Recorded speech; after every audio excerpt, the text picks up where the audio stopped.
तुम्ही सांगा मला किंवा भाऊ तर बस झालं, हवा जास्त यायला लागली, थंडी जास्त वाजायला लागली, तोपर्यंत मी थांबणार नाही. मी आपल्याला विवचन देतो, पण विनाकारण आमच्यावर आरोप करू नका. ही पासून शेकडो वर्षापर्यंतची परंपरा आहे. साधू संतांचा निवास आहे तपोवन, तेवढी व्यवस्था आम्हाला करावीच लागेल. पण या मधल्या 12 वर्षाच्या काळामध्ये, 10 वर्षाच्या काळामध्ये पावसामुळे कोणी काही जाऊन त्यांनी वृक्षारोपण केलं असेल, त्यामुळे मध्येच या ठिकाणी रावट्या होत्या, त्या ठिकाणी काही झाडं झुडपटाने उगवलेली आहेत. आणि म्हणून आम्ही म्हटलं की आम्हाला तेवढी काढावी लागतील, अन्यथा आम्हाला त्या ठिकाणी दुसरा पर्याय नाही. आणि संत त्या ठिकाणीच राहत आहेत, सगळे साधू संत महंत देशभरातून आलेले ते त्या ठिकाणी राहत आहेत. आणि म्हणून त्यांची तेवढी व्यवस्था करणं हे अपरिहार्य आहे. आणि आम्ही त्यातही हे सांगितलं की आम्ही ही इथली झाडं जी या ठिकाणी काढू, ती आम्ही लगेच त्याचं दुसऱ्या ठिकाणी स्थलांतर करू, आम्ही रिप्लांटेशन आम्ही त्या ठिकाणी करू. तशी व्यवस्था पण गेल्या वेळी आम्ही जवळपास 1000 झाडं काढली होती, त्यातली 700 झाडं जगलेली, म्हणजे 70% 65% त्याचा सक्सेस त्या ठिकाणी आहे. म्हणून हे पण आपण सांगितलं होतं.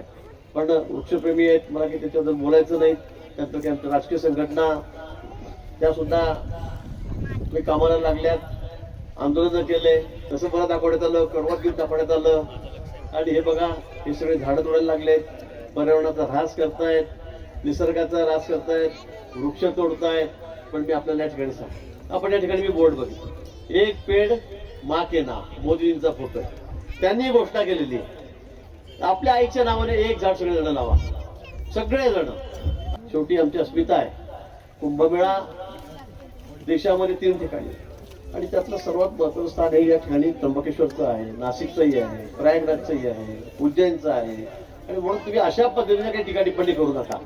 मी त्यांना आधीच विनंती केली, तुम्ही झाडांची जाता येत ना, समजा 500 झाडं खराब होतील, जातील 500 झाडं, पण 500 झाडाच्या बदल्यामध्ये मी 15,000 झाडं लावतोय, कुणाचंही हो.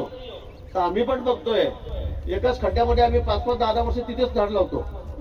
आता लावलं, एवढं रोपटं लावलं, पुढच्या वर्षी भाऊ वृक्षारोपण करायचं, चला तेच खड्डा, तीच जागा, असंही होतं कामा नाही. आणि म्हणून मी सांगितलं की 15, 20, 10 फुटाच्या वरची सगळी झाडं मी या ठिकाणी आणू, यातलं एकही झाड मरून देणार नाही. आणि नाशिक शहर, जोपर्यंत नाशिक शहरातले नागरिक बस म्हणत नाही, तोपर्यंत मी झाडं लावत नाही. मी ठरवलेलं आहे.